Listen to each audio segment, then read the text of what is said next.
Nazdar, vítejte u 5. dílu Životů Verďány. Dneska si ukážeme, jak se má rapovat. Jak se nemá rapovat. Neřeš. Nejenom jak rapovat, a také si ukážeme, jakou mít image, styl a co dělat, aby vám to šlo. Ukážeme, jaké by se vlastně jakoby pohyby u toho neměly dělat a potom, jaké by se měly dělat.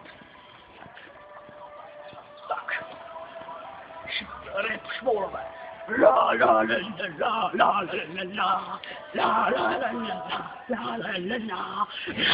la la la la.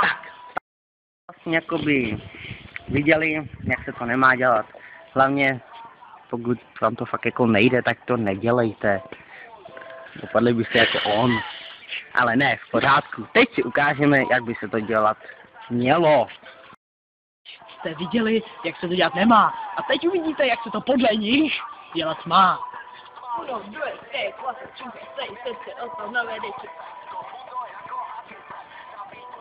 To není rap.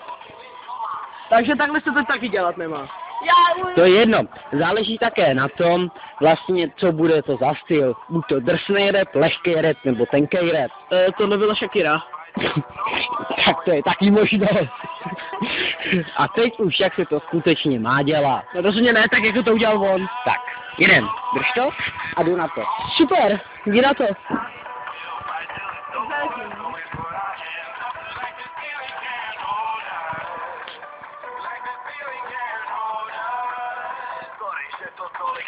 Nejsem ten, co časem mrhá.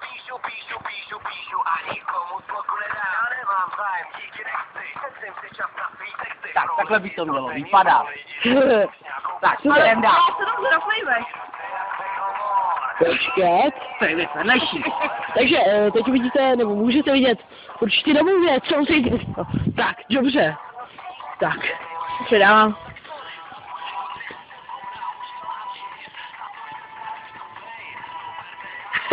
Dobrý, tak to stačí. Jdem. Takže a teď si ukážeme vlastně ty tři, jak jsem jmenoval. Shakiru tu tady radši nedáme. Takže tady, udělali. Tady máme představitele drsného.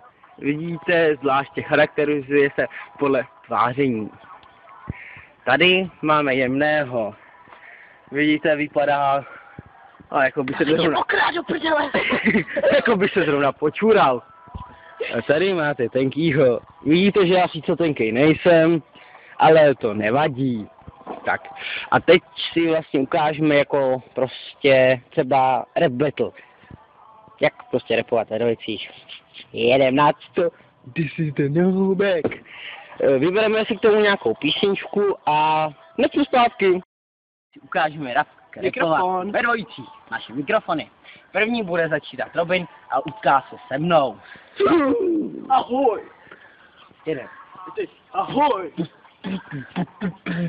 Tu posla, tepuješ ty. Tu rupu na podle to. Já repovat nebudu, nebo se to... Oh, yeah. Jo, slyšíte Johnny Machetu? Poserete si z toho strachy, je jako Ondráčková. Samozřejmě takhle se nepoje. 3, 2, 1, teď.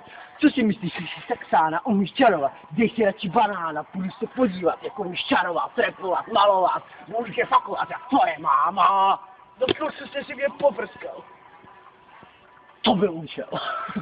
Jsem saxána, vím, že ten trik umím, ale když ho dělám, tak ty jenom čumíš, ty neumíš, proto čumíš, protože neumíš.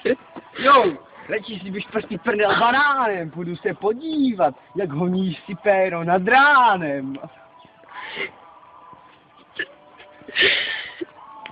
Toto je vítěz! Drsnejště!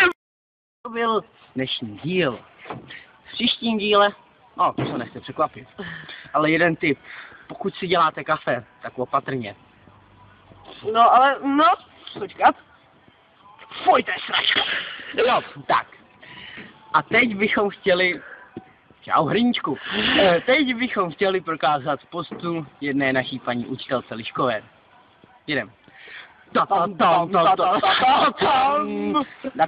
Nakvej. Dozor.